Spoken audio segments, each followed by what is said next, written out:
Welcome to Tech News of the Week with your host, a well-balanced fluffernutter sandwich. Welcome to Tech News of the Week, where Chris and I tackle 4 interesting news articles that came across our desk in the last week. And you know what? We didn't get any interesting feedback or comments last week. Shame on all of you for not sending stuff in. So I have nothing interesting to read out loud this week. If you want to hear your comments or voicemails on the show, you can send them in. Go to pod.chaoslever.com. But for now, let's get into the news. I'll go first. Snowflake Hack hits Ticketmaster and Santander. On May 27th, Live Nation, the parent company of the much-despised Ticketmaster, filed an 8K form with the SEC disclosing that they were a victim of a scraping attack on their Snowflake data storage. At this time, they haven't said exactly what information was included in the breach, other than to say that it was company user data and the incident was unlikely to have a material impact on their business operations. Which makes sense. When you have a monopoly, you don't really need to care about your customers or their data. Snowflake, in case you aren't familiar, is a SaaS company that provides data storage across multiple clouds, especially around things like data warehouses. As one might expect, that data can hold pretty important information, making it an alluring target for hackers. Ticketmaster was only one of several hacked companies, according to the hacking group Shiny Hunters. They claim to have PII, including credit card numbers, for millions of customers at both Ticketmaster and Santander Bank. How did the hackers get in? Did they find a zero-day exploit on the Snowflake API? Was it a social engineering campaign with Snowflake employees? Or a spear phishing attack at Ticketmaster and Santander? No, it's much dumber than that.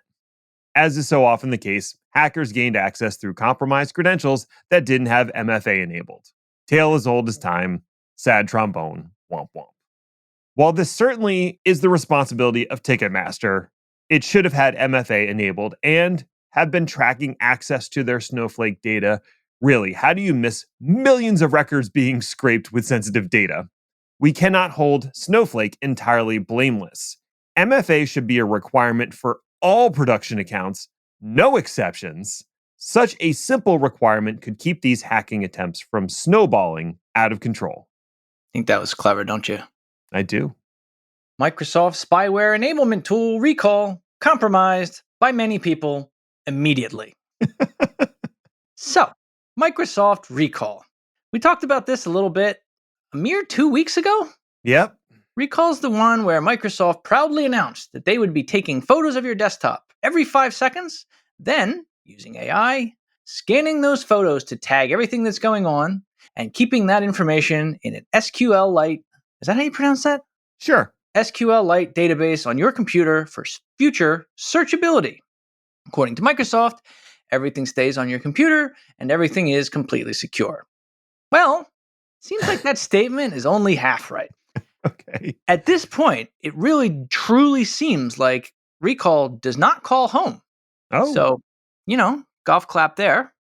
I'm as surprised as you are. Indeed. It's about the second point that's problem. Yeah. Okay. Because, they announced that it was secure, but then immediately, more or less, people counter-announced that it is, in fact, not secure. The database is not encrypted. And it turns out you don't need admin rights to read it. Oh. So that's just great. Totally. A reminder that it takes screenshots of everything on your screen, including sensitive data and passwords that you view, all of which is now within easy reach of anyone who compromises your computer. Also, a reminder that Microsoft said it wasn't recording passwords with recall. Yeah, we proved that was not a true statement either. Well, I mean, they could technically claim that because they're not recording the passwords that you type in by recording your keystrokes. But if the password is shown on the screen, well, then it's not their fault, right? Well, they specifically said they weren't going to save that. Oh, so they lied. Mm-hmm. Fun. That's the one. Overall, to the surprise of basically no one, recall seems to be a disaster that's not even half-baked yet from a technical perspective. And that's not saying anything about the logical perspective, the rational perspective, or the ethical perspective. I could go on with my thesaurus perspective, but I'll stop. Hey all, Ned here, jumping in with a quick update on the Microsoft recall debacle. Given the level of criticism from both privacy advocates and security researchers, Microsoft has furiously backpedaled on their previous recall announcement. You could say they recalled it. They've committed to making several tweaks to the rollout. Recall will now be an opt-in feature rather than opt-out. It is mind-boggling to me that they were going to enable this by default. You also need to have Windows Hello set up to enable the feature and will be required to activate Hello to access recall, proving proof of presence or proof of a really good photo. They will also be encrypting the database and index using Windows Hello and only decrypt on demand after successful Hello authentication. These are all welcome improvements, but it really begs the question, given Microsoft's Secure Future initiative that is supposed to supersede everything else at the company and is backed by the full force of Satya Nadella, how in the hell was Recall released without these basic features? As one commenter stated, they deserve no credit for having to be shamed into doing the bare minimum. And now, back to the original episode. Lunar evaluates AI results using AI. Yo, dog, I heard you like AI, so I put some AI in your AI, etc., etc. Ha, ha, ha. Chris, it's fascinating how Exhibit's lasting legacy is not his rap career, but a stupid meme from a terrible show on MTV. Oh, and those pimped rides, they were mostly garbage, usually not street legal. They had to strip parts off before they'd release it to the person, and often non-functional as a vehicle. Reality TV is my favorite oxymoron. It's perhaps fitting that I should bring up a sham of a show that favored Flash over functionality, since that's a fairly accurate description of AI today, particularly the various flavors of LLMs that regularly hallucinate answers and make bold claims about glue vis-a-vis cheese adherence and the number of cockroaches in male genitalia. AI adherents are aware of these issues, and their solution is, and I know this will shock you, more AI. So far, the approach has been to run the answers through another LLM model to fact-check the original response. Yes, fact-check is in heavy scare quotes. This approach not only slows down response times, but also costs more money. We know that AI, it ain't exactly cheap. Tech startup Galileo has introduced a new AI solution named Lunar that aims to, quote, detect hallucinations, security, and data privacy, end quote, which is a sentence that doesn't really make sense now that I read it aloud, almost like an AI wrote it. The Lunar service is quoted as being 11 times faster and 97% cheaper than using GPT 3.5 to do the same type of work. I'll note that GPT 3.5 is 2 generations ago at this point. Adding a Lunar query into the response process adds less than a second of delay to the response on average, which seems to be acceptable for mere humans. If you're out there building a chatbot or a similar LLM-based AI solution, this might be worth looking at.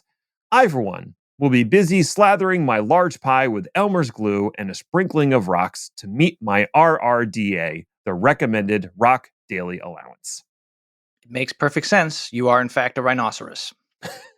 Intel releases Lunar Lake, next-gen CPU with an emphasis on AI. Okay, all right. I know I'm being pissy because everything and their mother is seemingly providing an emphasis on AI. But in this case, Intel has an NVIDIA number of reasons to seriously chase that particular dragon.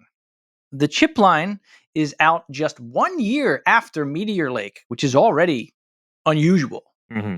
And Intel already said Meteor Lake was a big deal. Oh. Lunar Lake is just, biggier and dealier. All right, fine. You want to talk numbers? Yeah. Of course you do. Right.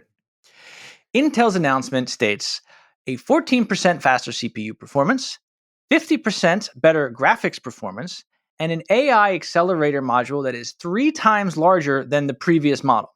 Oh, And did I mention that it will have memory baked directly into the chip? 16 or 32 gigabytes of RAM directly on the chip? Interesting. All of this adds up to something else interesting, which is a power consumption decrease of around 40%. Wow. Now, the design is built around the concept of high and low power cores. So you got a preference for hungry processes like Crisis on the high powered ones, and boring, less important stuff like that Excel spreadsheet your boss wants you to get back to him on the low power processors. The chip will favor the low processor E cores at first, but if the process starts to get too heavy, it can migrate over to the high power P core, or back and forth depending on the process and the capacity needed.